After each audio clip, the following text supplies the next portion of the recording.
Welcome back all of you to the mock test explanation series for government nursing officer exams. Let us go to the question and answer section with explanation.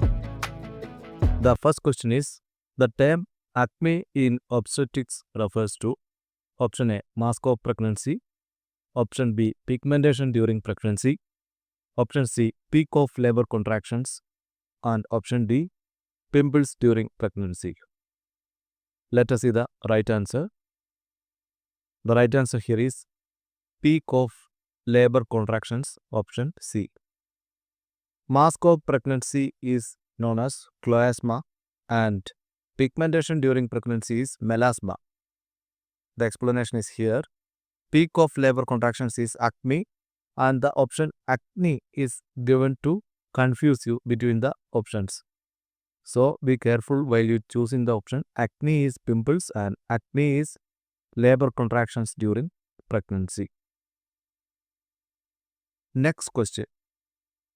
An adult in old age will go through which of the below psychosocial stages? Option A, trust versus mistrust. Option B, industry versus inferiority. Option C, identity versus role confusion. And option D is integrity versus despair. Let us see the right answer.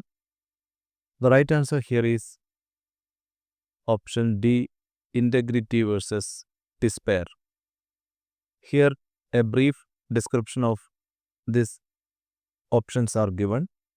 Trust versus mistrust is the development stage of infant. Industry versus inferiority is for grade schooler. Identity versus role confusion is for teenager. Integrity versus despair is for old adult. So the right answer is option D. This chart we have already discussed in many sessions. So I am not going to detailedly discuss this chart. You have to refer to the previous videos and go through this chart for the different psychosocial development stages. This memory technique I will once again explain for you in fast way. Infant need trust, toddler need autonomy, preschooler has initiative, school is industry, teenage confusion, young adult intimacy, middle adult generosity, and old age has skin integrity issues. So these all words you have to connect for getting the right option. Here you can see the old age skin integrity issue, though the integrity versus despair will be the psychosocial development stage for old age. So in similar way, you have to develop your own memory tips for avoiding confusion in exam hall. Next question. Example of alpha-2 adrenergic blocker among the following is option A, clonidine, option B, prazosin, option C, atenolol, and option D, metoprolol. Let us see the right answer. The right answer here is option A, clonidine. Let us see the explanation here. The clonidine is an alpha-2 adrenergic blocker. Prazosin is alpha-1 adrenergic blocker. And the other two, atenolol and metoprolol, is beta blockers. Next question. Dark purplish discoloration and congestion of vulva and vaginal mucous membrane is termed as option A, Hagar's sign, option B, Chadwick's sign, option C, Osiander's sign, and option D, Goodell's sign. Let us see the right answer. The right answer here is option B, Chadwick's sign. Hagar's sign is the softening of lower uterine segment. Goodell's sign is softening of cervix. Osiander is pulsation felt in vagina, and Chadwick's sign is dark purplish color of cervix and vagina. Here you can see the detailed chart here. This is a memory trick as well. Jack, Chad, Good, Hagar, O.C. Palmer. We are categorizing this into pairs and connecting it for remembering. Jack, Chad, Good, Hagar, and O.C. Palmer. This I have already explained in many videos. Please refer the previous videos as well. Just quickly I will go through this. Jacquemer sign is bluish purplish discoloration of vagina. Here you can see the other color. Chadwick sign is also another name of Jacquemer sign. So Jacquemer and Chadwick is similar. Then Goodell sign is softening of cervix. Hagar sign is softening in consistency of uterus. So this Goodell and Hagar is similar. One is softening of cervix, one is softening of consistency of uterus. Then OC and Palmer is actually feeling. OC sign is pulsation felt in vagina. Palmer sign is uterine contraction felt during bimanual examination. So bimanual examination, the contractions felt in Palmer's, and OC the pulsation felt in vagina. So the first one is color change, Jacquemer and Chad. Goodell and Hagar is softening cervix and consistency of uterus. Then Osiander and Palmer is felt, pulsation felt in vagina and uterine contraction felt during bimanual examination. This way also you can memorize the options. Next question. The aerobic respiration occurs in mitochondria is option A, Krebs cycle, option B, Cori cycle, option C, citric acid cycle, and option D, TCA cycle. Let us see the right answer. The right answer here is option B, Cori cycle. Krebs cycle is happening in mitochondria. Ornithine cycle is happening. It is the ammonia and urea cycle. Cori cycle is lactic acid. So here we are writing all the below except the word, negative word except. You have to be careful. Let us go to the details now in next page. The tips is Krebs cycle is the similar name or the other name for citric acid cycle and TCA cycle. So Krebs cycle is equal to citric acid cycle. Here it is mentioned Krebs in mitochondria. Ornithine is ammonia or urea cycle. Cori is lactic acid cycle. So you can see here Krebs cycle is citric acid cycle. It is same as TCA cycle. So the three are same. Cori cycle is lactic acid cycle. Ornithine cycle is urea cycle. So you remember Krebs is citric acid, TCA, Cori lactic acid, ornithine, urea. Krebs cycle is happening in mitochondria. Cori cycle is happening in cytoplasm between muscle and liver. So Cori cycle is in cytoplasm between muscle and liver. Ornithine cycle is happening in mitochondria of liver cells. So here the question is, the aerobic respiration occurs in mitochondria in all the below except. So all this it is happening in mitochondria, but Cori cycle it is happening in cytoplasm. So that is the right answer. Next question. Pernicious anemia is caused by the deficiency of option A, thiamine, option B, folic acid, option C, cyanocobalamin, option D, niacin. Let us see the right answer. The right answer is option C, cyanocobalamin. Thiamine B1, it is causing beriberi. Folic acid B9, it is causing megaloblastic anemia. Cyanocobalamin B12, it is causing pernicious anemia. Niacin B3, it is causing pellagra. So the right answer is option C. Let us see the tips also in a quick manner. 1 thiaberry, 3 nia pel, 9 folic mega, 12 cyan pearl. So this is the short time to remember. Thiamine B1 beriberi, niacin B3 pellagra, folic acid B9 megaloblastic anemia, and cyanocobalamin B12 pernicious anemia. Next question. The reflex that prevents overinflation of lungs is option A, Babinski reflex, option B, Herring-Buer reflex, option C, Rooting reflex, option D, Moro reflex. Let us see the right answer. The right answer here is option B, Herring-Buer reflex. Babinski, Rooting reflex and Moro reflexes are of newborn development stages. So all the other three options here are related to newborn development stages and this should be eliminated. So that even if you don't know the Herring-Buer reflex, by the way of elimination, this kind of questions can be answered. Next question. While caring for a patient with an ileostomy, the nurse would expect the ostomy to be located in which quadrant of abdomen? Option A, left lower. Option B, right lower. Option C, left upper. Option D, right upper. For this kind of questions, you should need to know the anatomy and the positions of different organs. Let us see the right answer. Option B, right lower, is the right answer. An ileostomy is usually located on the lower right side of abdomen. You can see the diagram and try to memorize this for better memory in your exam hall. Next question.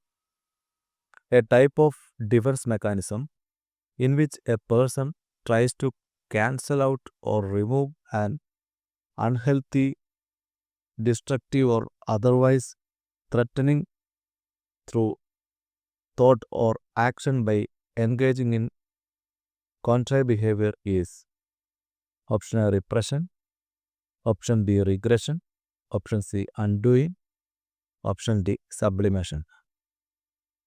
Let us see the right answer. The right answer here is option C, undoing. This kind of questions we have already explained very detailedly in the previous videos. That's why I am not going for the full details. I will quickly refresh the options related to this question. Repression is unconscious forgetting. For example, if a person is getting child abuse, he don't want to remember it, he will repress it. That is a kind of defense mechanism called repression. Regression is adapting to the previous development stages. For example, if a person is getting stressed and he is just thumb sucking, that is one of the earlier development stage signs. So, that kind of behavior is regression. That kind of defense is regression. Undoing is cancel out or remove actions. That's what the question is about. To cancel out, a person tries to cancel out or remove unhealthy, destructive, or otherwise threatening thought or action by engaging in contrary behavior. So, this is undoing. Then sublimation, many times we discuss unacceptable behavior to acceptable manner, like anger or sadness into sports or arts or painting. That is sublimation. Next question. Which of the following antitubercular death causes peripheral neuropathy? Option A, isoniazid. Option B, pyrazinamide. Option C, rifampicin. Option D, dapsone. Let us see the right answer now. The right answer here is option A, isoniazid. Let us see the explanation now. Tips: isoneuroreferred pyraspoli dapsone hemo. This is the code to remember. Isoneuroreferred pyraspoli dapsone hemo. Isoniazid is with peripheral neuropathy. Rifampicin having important characteristics like red or orange color urine and body fluid. Pyrazinamide is mostly causing polyarthralgia as a side effect. Dapsone is getting hemolysis also as a side effect. So these are some important features of the drug to connect and remember for your exams. Next question. The nurse is preparing to insert a nasogastric tube into a client. The nurse places the client in which position for insertion? Option A, right side. Option B, low Fowler's. Option C, high Fowler's. Option D, supine with head flat. Let us see the right answer. The right answer here is high Fowler's position. Rile's tube or nasogastric tube is typically inserted while the patient is in sitting position upright. You can see the diagram here. This kind of upright position should be preferred for inserting NG tube. The advantages are gravity assist. When sitting upright, gravity naturally takes the tube down and the esophagus natural curve, it should be moving towards the stomach. Improved airway control. So this is also one of the advantages. Airway can be controlled manually better in this position. Patient comfort and cooperation is also one of the important advantages. Most patients find it is easier to tolerate the procedure while sitting up, allowing them to follow instructions and swallow as needed. So improved airway control is also advantage because it will try to prevent aspiration, low risk of aspiration because there is sitting position. Then gravity assist and it will move according to the curvature of esophagus towards the stomach. Then patient comfort and cooperation also will be more in this position. Next question. The accessory structure in the fetal circulation which connect the umbilical vein to the inferior vena cava is called option A foramen ovale, option B ligamentum venosum, option C ductus venous, option D ductus arteriosus. Let us see the right answer. The right answer is ductus venous. The ductus venous connect the umbilical vein to inferior vena cava in a fetus.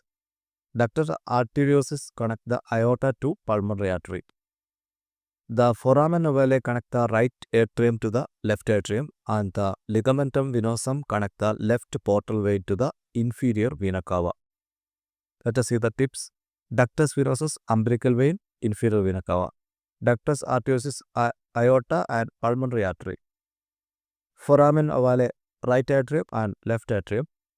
Ligamentum venosum LV left portal vein to inferior vena cava. Next question.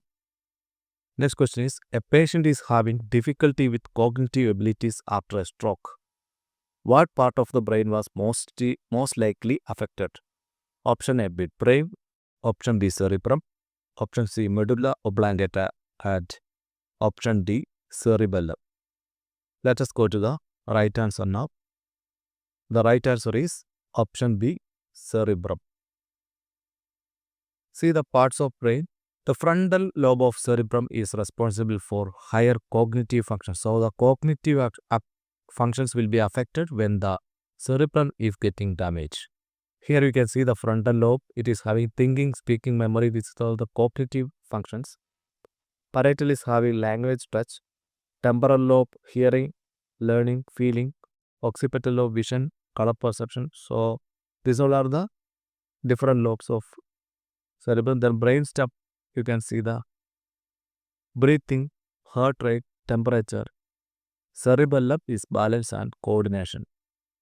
So these areas you have to remember and try to memorize using this picture for the better performance in your upcoming exams. Next question. The ethical principle which states that the individuals are answerable for their action and have the obligation to act is option A accountability, option B responsibility, option C fidelity, and option D veracity. Let us see the right answer.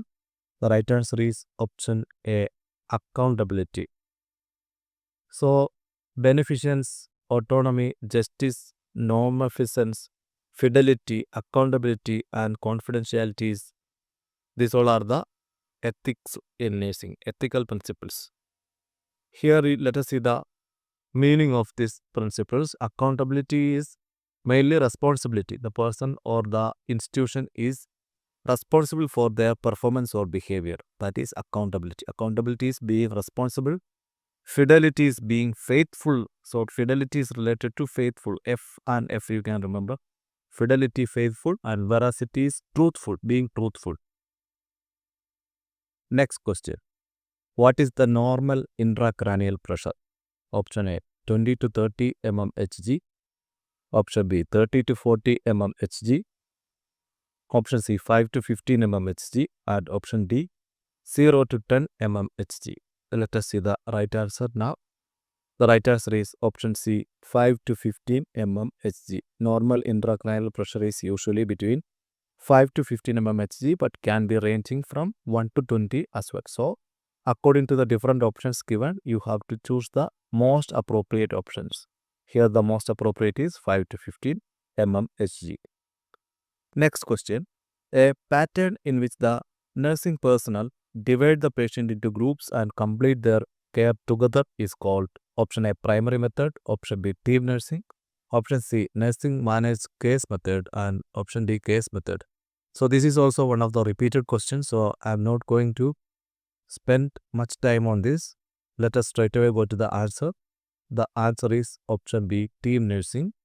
And this is the explanation. Case method is assigning one nurse to provide total care to one patient during the shift. Those is case. Primary and team nursing. Primary nursing model, a single nurse maintains the patient care. And in team nursing model, the assigned task to patient care technician, nursing aids such as performing vitals, bathing, drawing blood, performing ECG and other such skills within their scope of practice. So, here a group of nurses will divide a group of patients and they will carry the work together. That is a team nursing model. And primary nursing model, a single nurse will maintain the patient care until the patient is discharged. From admission to discharge, single nurse will take care. That is primary. At team nursing, a group of nurses will take care for the group of patients.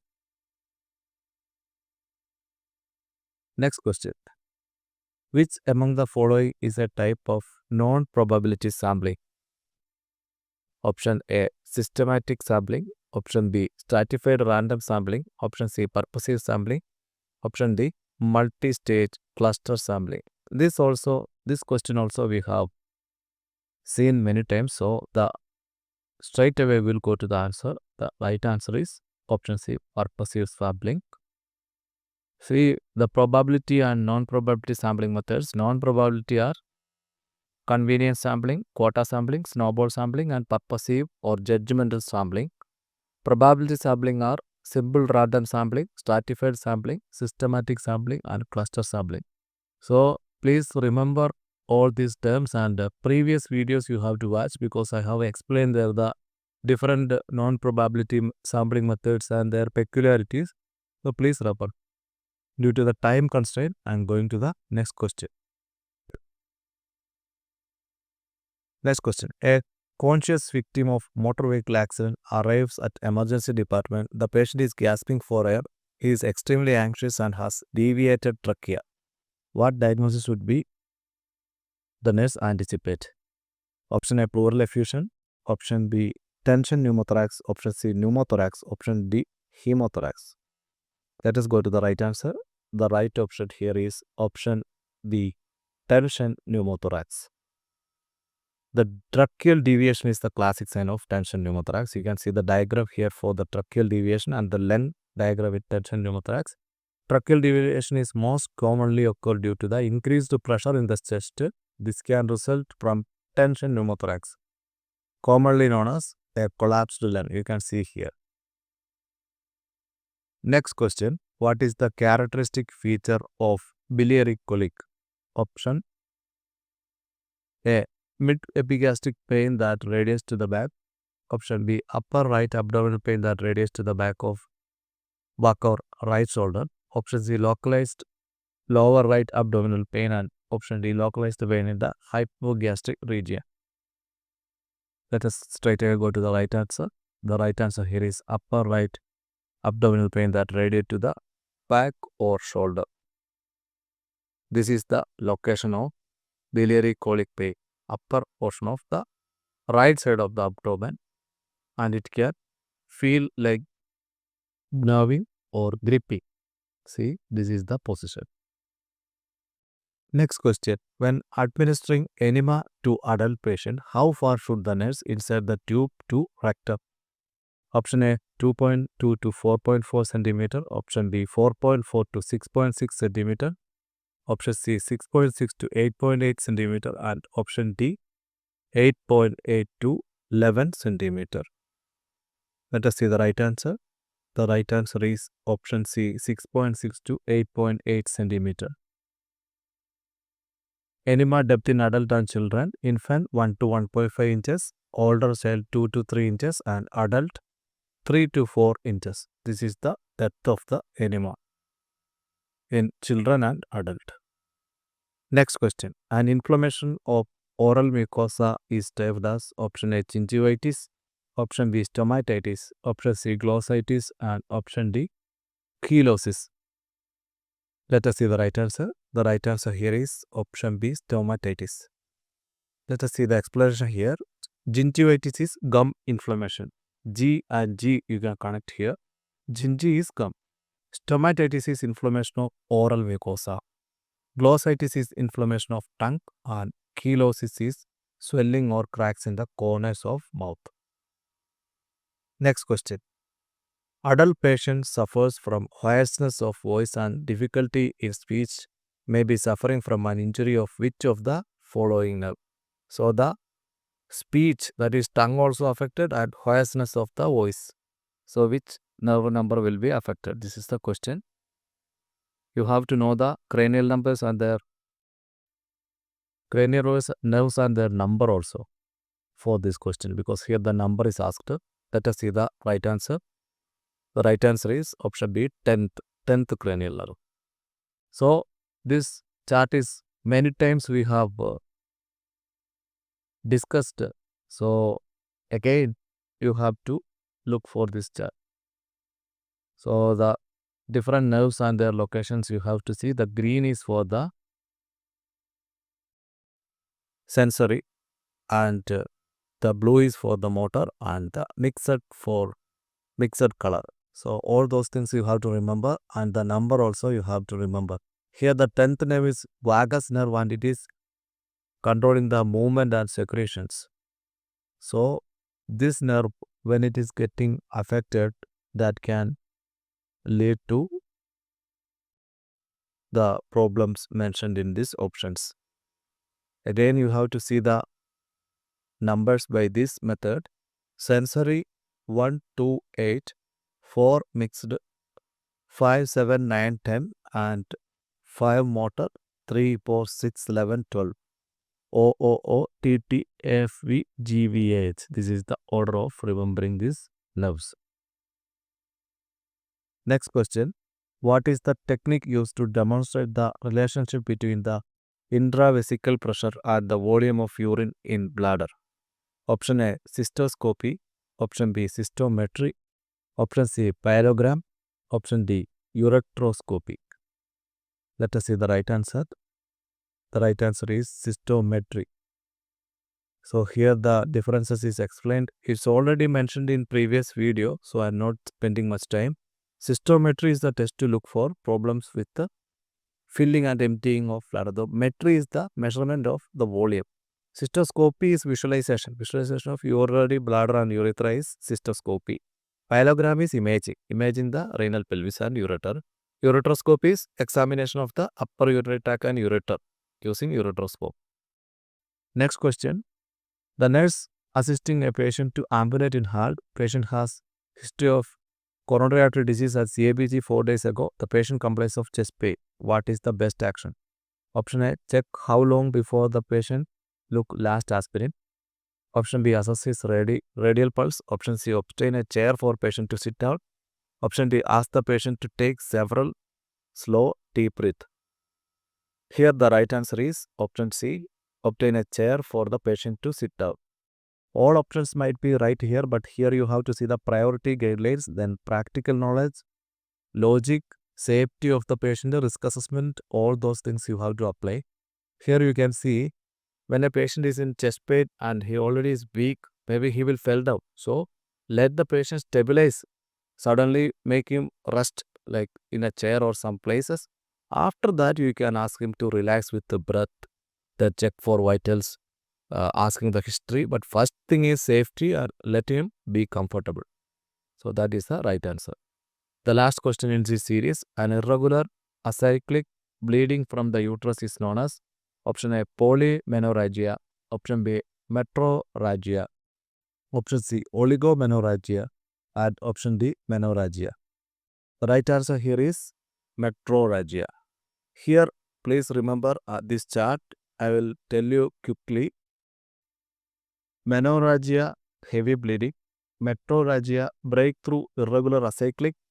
Menometrorrhagia, combination of both. Menorrhagia, metrorrhagia. Polymenorrhagia, short and frequent. Less than 21 days is the right clue for here. Oligomenorrhea, infrequent, irregular, 35 days. Hypomenorrhea, scanty and light bleed, less than 2 days. So these all are the tips to remember. So this topic is winding up now. Thank you all for watching this video. Please like, comment your valuable feedback